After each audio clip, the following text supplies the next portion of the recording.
This is the story of how a generation of Black psychologists declared their intellectual independence. Akbar Papers in African Psychology gathers the early writings of Na'im Akbar, known in his youth as Luther Weems, spanning the first half of his career from 1971 to 1986. These papers do not ask for a seat at the table of Western psychology. They argue that the table itself was built on a falsehood, that the human being studied by European science was never the whole human being. Akbar offers instead a psychology rooted in Africa, in spirit, and in the ancient Nile Valley conviction that to know yourself is to know everything. This is a major summary of that argument, chapter by chapter. When skeptics ask what African psychology even is, Akbar replies that it is not a thing, but a place, a view, a perspective, a way of observing.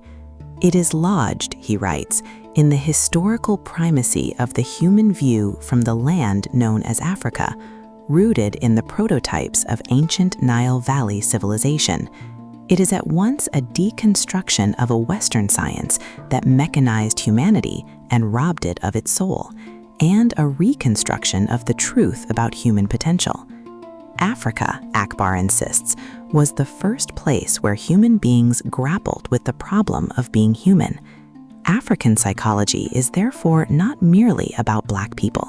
It is the primal view of humanity's perception of its own humanity, a map, he says, for those who lost their way and are trying to get back home. It begins with 4 young men, a radical paper, and a question the whole field had been afraid to ask.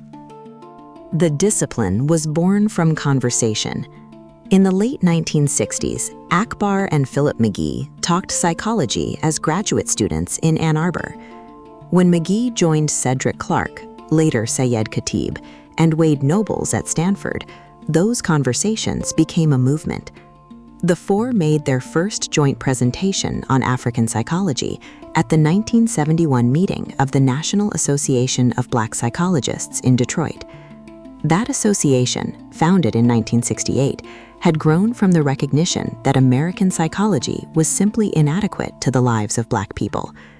Their core claim met sharp skepticism from senior colleagues, yet it was simple and revolutionary: that Black people are fundamentally African and must be understood through the framework of their cultural origins, not their present condition.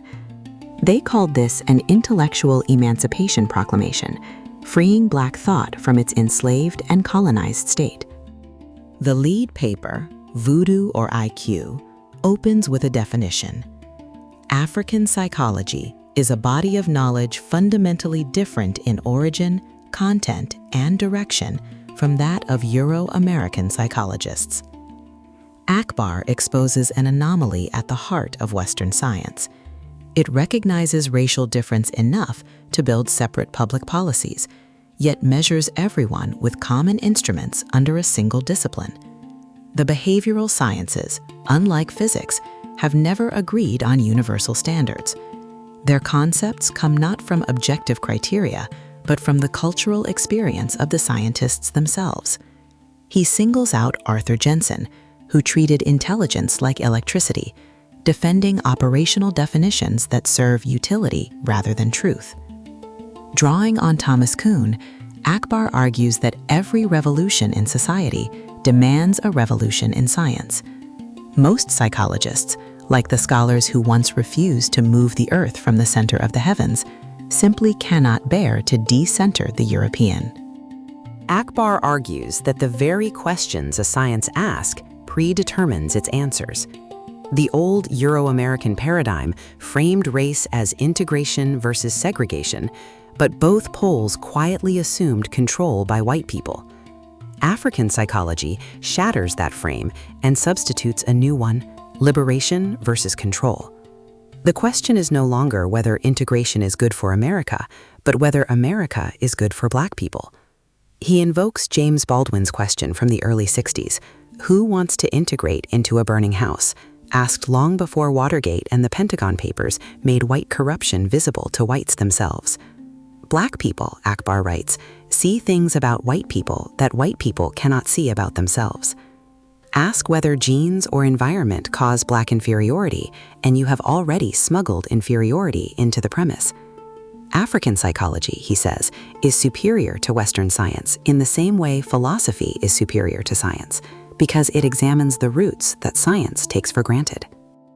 If behavior is genetic, Akbar reasons, then consistency demands we ask about the original gene pool. There are only two possibilities, and either one collapses the racial hierarchy. The Euro-American neo-Darwinist places the Caucasian at evolution's summit, equating technology with intellectual and moral superiority. Akbar reverses it, crediting the Honorable Elijah Muhammad as the first to raise and answer the question. He argues the African race is evolutionarily prior, the original source of every human trait. He points to the work of Louis and Richard Leakey, whose discoveries of early human remains in East Africa establish African precedents. He notes a simple fact of pigment biology, that Black parents can produce a white child, but white parents cannot produce a Black one. And he turns the pyramids against their doubters, noting that Western science is so baffled by African mastery of mathematics and physics that it now credits the monuments to space aliens rather than to Africans. Here, the paper turns startlingly biological. Melanin, from the Greek for black, is the pigment made by cells called melanocytes. Akbar's founders note a crucial fact of embryology, that melanocytes and the neurons of the central nervous system both arise from the same neuroblast in the neural crest of the developing fetus. This shared origin licenses a hypothesis that melanin refines the nervous system and produces a highly sensitized sensory-motor network, a view shared with Francis Cress Welsing of Howard University. They marshal evidence from disease. Parkinson's, largely confined to whites, involves the loss of melanin in the substantia nigra, literally the black substance of the midbrain. The disorder PKU, also more common in whites, blocks the very enzyme pathway that builds melanin. Melanin, they argue, sits within the same chemistry as dopamine and adrenaline, linking pigment, emotion, and the nervous system into one sensitive whole. From melanin, Akbar draws two concepts Western tests ignore: sensitivity and consciousness. Consciousness means literally with knowledge, but the knowledge that matters is self-knowledge, an idea closer to Eastern esoteric tradition than to the positivism of the West. He pictures self-knowledge as a full circle of 360 degrees, pursued in lodges and temples across a lifetime, where wisdom, not a diploma, is the goal. By this measure, a person with little schooling and a low-status job may be highly intelligent, and the true correlates of intelligence are spiritual: happiness, peace of mind, good health, longevity, and humor. The bridge to Western science, he says, is parapsychology, the study of psychokinesis, precognition, and clairvoyance, abilities long documented among African peoples and dismissed with the pejorative labels voodoo and witchcraft. Strip away the contempt, and what remains is the mind operating at the edge of matter. At the philosophical core lies the oneness of being. The African self, Akbar writes, is by definition the we instead of the I, captured in the maxim, I am because we are, and because we are, therefore I am. The self is an extended self, transcending the individual into the collective consciousness and history of a people. Against this stands the Negro, defined not as a skin color, but as a state of confusion. The African forced to deny the philosophical basis of his Africanity while unable to escape its physical signs.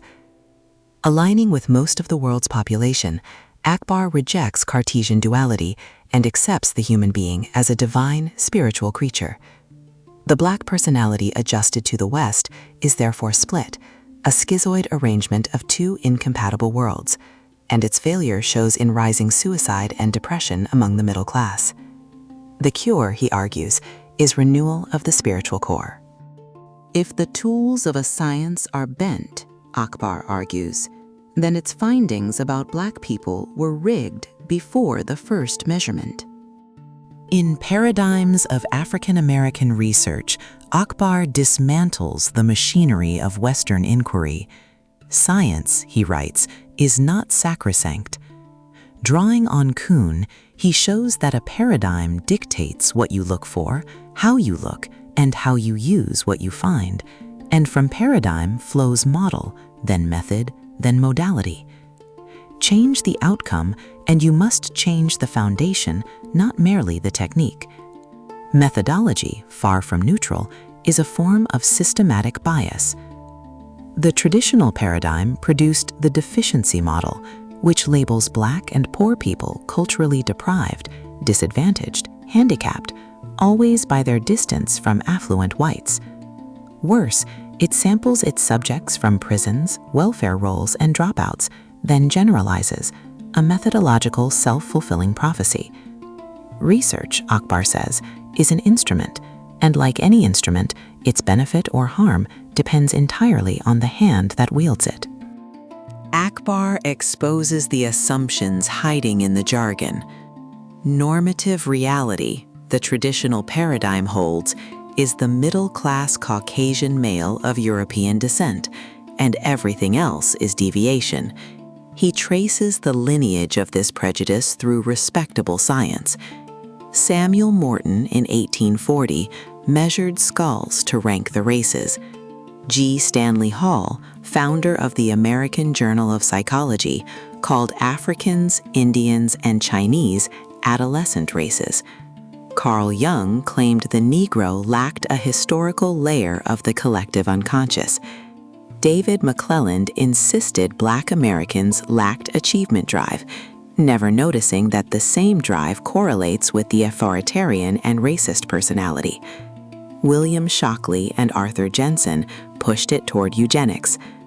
The model rewards individualism, competition, materialism, and masculinity, then pathologizes African cooperation and spirituality as superstition.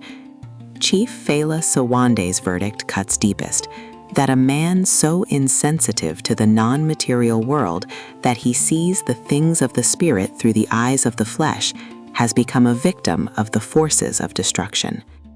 Having torn down, Akbar builds. The Afrocentric paradigm rests on BT's ontology, I am because we are, balancing Western materialism with spirituality, treating the whole human being as body, mind, and spirit. He offers a model of 6 freedoms: the freedom to realize one's highest spiritual potential, to live free of oppression, to cooperate with others, to know one's own culture and identity, to defend against dehumanization, and to attain dignity without artificial barriers. This research is intentionally biased toward liberation, refusing the inferior-superior comparison Western science requires. Credentials change too. Chief Fela Sawande's relationship index demands that a researcher genuinely identify with the people studied. Akbar names 4 authentic methods: theoretical, deconstructive, ethnographic, and heuristic research, and 4 modalities for using findings, the most important being institution building, so that schools, businesses, and churches embody the paradigm rather than merely describing it. In Evolution of Human Psychology for African Americans, Akbar charts 20 years of growth from 1970 to 1990 through 3 perspectives. The first is Euro-American, which takes the Caucasian as the norm and finds everyone else pathological. The second is Black psychology, ghetto-centric, which rejects the white norm and celebrates the survival skills of the Southern working-class Black community, the youngster who can outwit bill collectors and jive the welfare worker.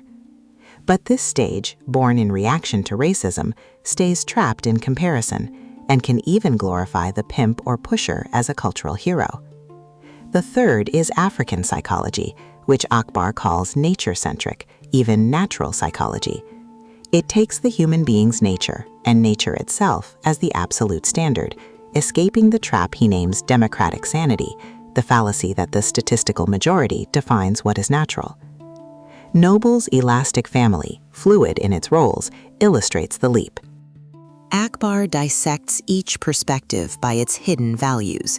Euro-American axiology hides materialism behind the word objectivity, placing the individual self at the center and reducing all else, nature, women, non-whites, to objects to be controlled. The very word subject, he notes, reveals the aim, to subject. Black psychology answers with racialism, taking the black to white relationship as paradigmatic, and, as Frances Cress Welsing puts it, practicing counter-racism. But a mirror image is still bound to the glass, and Baldwin warns that it is debilitating when a battle strategy becomes your entire worldview. African axiology centers the human being itself, valuing not mastery over the environment, but self-mastery, since the human is a microcosm of the universe. On the self, Akbar contrasts the Euro-American individual ego, crosses stages from Negro to Black to transcendence, and the African collective consciousness, where what touches the individual touches the whole tribe, and what touches the tribe reverberates in the individual. The three perspectives even keep different time. Euro-American time is futuristic and pressured, clock time so sacred that a client is charged whether the hour is kept or not, the human made servant to the number.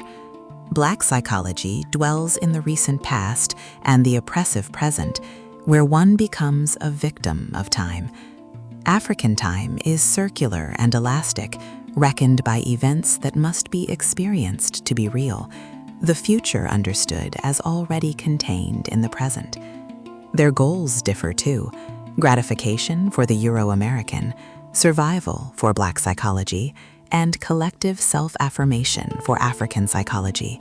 And so does their epistemology, where the West knows through external, rational cognition that excludes feeling, and Black psychology insists on a feeling-oriented culture. Vernon Dixon describes the African synthesis, knowledge born from the interaction of affect and symbolic imagery, with no empty space between the self and the world. Intelligence, here, is finally a moral act.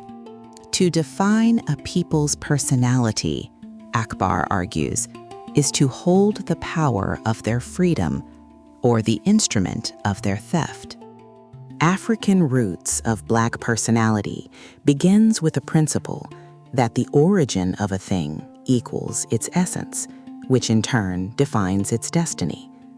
To impose an alien definition of human character, Akbar writes, is the theft of a people's humanity. He examines three Western views of human origins and rejects each. Freud reduces the human to a sexual and aggressive animal. The behaviorist makes him a programmable machine. The humanist, even at his most generous, keeps the animal at the core, an artificial humanism. The African conception is different, that the core of the human being is divine, a spiritual substance from the universal mind. He borrows Elijah Muhammad's image of the original man to name this inner self. The human being is therefore not an advanced animal, but in his words, a spiritual creature with an animal facade. And personality runs on the principle of rhythm, the drive toward reunion. Rhythm, for Akbar, is reunion, the drive to rejoin that from which we were separated, expressed in music, dance, and the gathered Black church, where individual markers dissolve in the spirit. Against this living rhythm, he sets the Negro, and he presses the word's root, the Greek nekros, the dead. The wise and devious scholar who named Black people did not call himself Blanco, Akbar observes, but chose for the African a word meaning dead substance, mentally, socially, and culturally dead. Slavery, he argues, worked like a trance, a hyperstimulation of excessive stress that, stripping away every vehicle of transcendence, left a people suggestible, reactive, able only to imitate their captors. The mistake of Black activists was to fight this from the outside, with dashikis and new haircuts, when the Negro must be uprooted from within.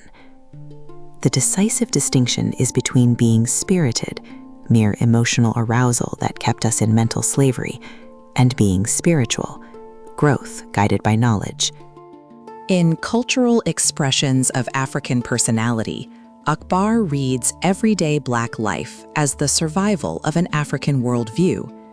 Two camps had misread the difference between Black and white children, one calling it deviance, the other calling it a damaged adaptation to poverty. Both assumed the white child was the norm. Akbar reads the differences as cultural continuity.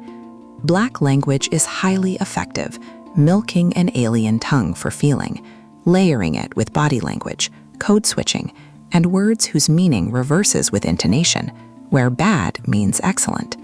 It is an oral culture, with a developed auditory sensitivity so acute that children detect the hidden hostility a teacher believes she has concealed. The West is visual, devoted to books, while the African child translates auditory rhythm into motion through dance, a skill no IQ test has a scale to measure. Much of what schools call a deficit, he argues, is simply a modality they were never built to see.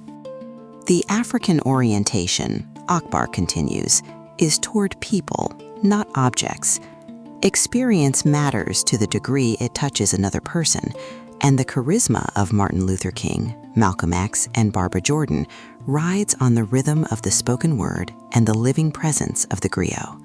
From this comes call and response, the church where the preacher's words return as a litany from the congregation, an interaction rather than the passive Western audience. The classroom, built on silence and stillness, is therefore an alien environment, and the hyperactivity teachers diagnose is often just adaptation to boredom. African thought leans on intuition, Jung's neglected function, on internal cues and applied empathy so skilled it is mislabeled manipulation, and on a spontaneity bred by a home of constant motion. The remarkable fact, Akbar concludes, is not that the Black child sometimes struggles in the Euro-American classroom, but that he adjusts to so alien a place at all. Rhythmic patterns in African personality grounds all of this in a single idea, universal oneness. Akbar quotes Pierre Erny that the African cosmos is like a spider web whose least element cannot be touched without making the whole vibrate. A unifying life force runs through all of nature, and across the continent it carries different names. Nyama among the Dogon, Dia among the Bambara, Okra among the Akan of Ghana, and in the African American tongue, simply soul. Because all things are connected, disorder spreads from individual to family to clan and can be arrested at any stage by ritual, which is why Black families still sit up with the sick and crowd the hospital rather than leave the afflicted alone. Rhythm is the pulse of this vitalism, surfacing in call and response, in the polyrhythms of the drum, and in the conviction that relationships are not a luxury, but quite literally, life. African Metapsychology of Human Personality offers Akbar's fullest model of the human being. Western psychology, he charges, gives us either a machine or a meaningless catalog of traits, and Freud's psyche is only endless conflict. The African alternative looks to nature as its law and its model, where the ancient Nile Valley people saw the forces of the world as netters, principles, and prototypical teachers. From nature comes one universal standard, self-preservation, the single motif of all life, from the one-celled organism to the galaxy. The human being manifests at three levels: physical, mental, and spiritual. And in the African view, the person is essentially spirit, with body and mind as tools for spiritual growth. He shows self-preservation written into the body, the newborn's unlearned cry, the homeostasis of temperature and breath, the adrenaline of fight or flight, and reasons by analogy upward that the same preserving drive governs the mental and spiritual life of a being who is, above instinct, capable of will, choice, and self-government. If oppression is an unnatural condition, Akbar asks, what are the natural disorders it breeds, and how would we even name them? Mental disorders of African Americans, first presented in 1976, was a landmark, the first culturally grounded system for understanding the Black mind, distinct even from Fanon's work on the colonized, and later extended by Kobi Kamban and Daoudi Azibo. Akbar begins by attacking intellectual oppression, the abusive use of labels and concepts to degrade. Western mental health rests on what he calls democratic sanity, where the majority defines the sane, so that a person is judged abnormal merely for deviating, not for failing to function. Following Bobby Wright's concept of Mentacide, the deliberate destruction of a people's mind, and Thomas Saw's doubt about disease entities, Akbar redefines the terms. Physical health is what maintains life. Mental health is behavior that fosters awareness and the survival of the collective self. Mental disorder, then, is any pattern, any force within the mind that turns the person against his own awareness, growth, and survival. Akbar's first disorder is the alien self. These are people who behave against their own nature and survival, socialized to deny race, oppression, and racism, to pretend the wound never happened. Their symptoms mirror the classic neurotic, anxiety and identity confusion, the sorority socialite playing at happiness in a glass palace, obsessed with being the only one of her kind, belonging at last to neither group and landing in a lonely no-man's land. The second disorder is graver, the anti-self. Here, the alien self adds active hostility toward his own people, the colonized mentality Fanon described, so identified with the oppressor that he works to preserve the very structure that oppresses him. Akbar's examples sting: the politician loyal to the system over his constituents, the officer who beats black heads with vengeance, the scholar who prizes credibility over community. The anti-self is more dangerous because society rewards him, and he feels no discomfort to drive him toward a cure. The third disorder is self-destruction, found among the most direct victims, those whose doors to legitimate self-determination were blocked, who chose destructive means to survive. Here are the pimps, pushers, addicts, and the perpetrators of black-on-black homicide. And here, too, Akbar insists, the psychotic, who withdraws from a reality that named him a zero into a fantasy of greater order. It takes the most devastating environment, he writes, to reverse life's most natural trend, survival itself. The fourth, organic disorders, covers physiological and neurological malfunction, but Akbar refuses the Western dualism that would isolate the body. Freaks of nature, he suggests, may be freaks of society, the products of poor nutrition, toxic intake, and abused environments traced back to poverty and oppression. He notes even the rise of senility as Black families adopt the alien practice of warehousing their elders. In every case, the oppressive system remains the essential cause. If disorder is a turning away from awareness, then healing must be a turning back. In Awareness, Key to Black Mental Health, Akbar makes consciousness the cure.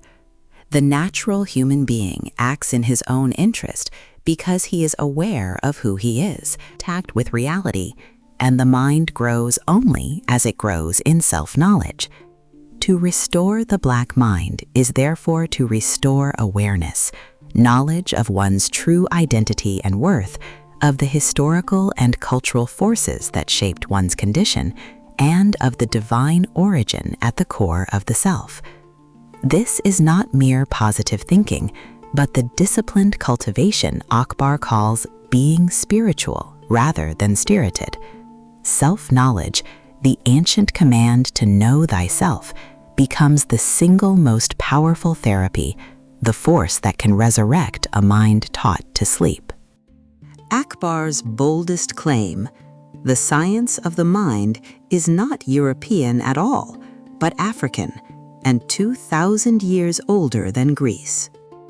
Presented at a 1984 Nile Valley conference organized by Ivan van Sertima, this paper roots psychology in ancient Kemet.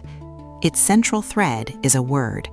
The Greek psyche, the foundation of the word psychology, derives, Akbar shows through Gerald Massey, from the Kemetic saku, meaning the understanding, the illuminator, the soul of being. Europeans inherited the word from African teachers and stripped it of its spirit, the first fracture of a holistic science. Over the temple doors of Egypt was written the command, "Man, know thyself," the doctrine later credited to Socrates, but born in the African mystery system. The initiate first mastered his passions, then searched within for new powers. The human being was seen as a microcosm, a seed containing the whole universe, and the study of religion, science, government, and mathematics was in the end a single study, the study of the self. Where the West splits mind from body and discards the spirit, the ancient Kemetic mind, Akbar argues, mapped the soul into 7 interdependent dimensions: the Ka of form, the Ba of breath, the Kaba or shade, the Aku of intelligence, the Seb of procreation, the Puta of intellect, and the Atmu, the eternal soul, crowned by an 8th, the Horus or Christ, that synthesizes them all. In the Great Judgment, the heart was weighed against the feather of Maat, truth and justice itself. He charges that Western scholarship distorted this legacy for 2 reasons: a fear of the feminine principle and a pervasive racism that, as the Op documented, stripped Egypt from Africa to credit a white Greece. Yet the continuity survives, the Ba of Kemet living on as the Daya of the Bambara, the Accra of the Akan, and the soul of African America. The deepest motif, Akbar concludes, is transformation, the human forming himself back toward the divine from which he sprang. The theory is built. Now Akbar turns to the young and tells them the hardest work is only beginning.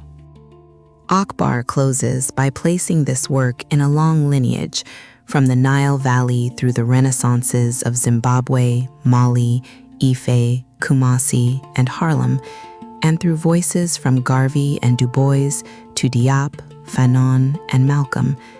Afrocentricity, he clarifies, is not a claim of superiority, but simply a perspective for analysis, a window through which a people reaches the universal, just as the scientific method is only one method. The previous generation revised our history, our psychology, and our worldview, but the young, he warns, grow impatient with theory and rhetoric, not realizing it re-energized them. Just as the civil rights generation won freedoms it could not itself administer, leaving that to the brokers who followed, the revolutionary thinkers cannot also build the new structures. The baton is passed. The challenge now is implementation, technologies in harmony with nature, architecture and schools and social systems that honor human ties, so that Africa may once again bring a renaissance to all humanity. A luta continua, he ends. The struggle continues. Across these papers, Na'im Akbar argues a single expanding idea that African Americans are, in Wade Noble's phrase, of African root and American fruit, and that no psychology can heal them while denying the root. He began, he says, with a clearing operation, deconstructing a science that called Black people deviant Europeans, and ended pointing toward Reconstruction, a natural psychology grounded in spirit, in the extended self, and in the ancient command to know thyself. The work, he insists, is as much a prologue as an epilogue, a baton passed to all who would build. If you found this journey through African psychology worthwhile, take a moment to share, subscribe, and like, and we will keep bringing the great works of the Black intellectual tradition to life. From all of us at Africa Good Life, thank you for listening.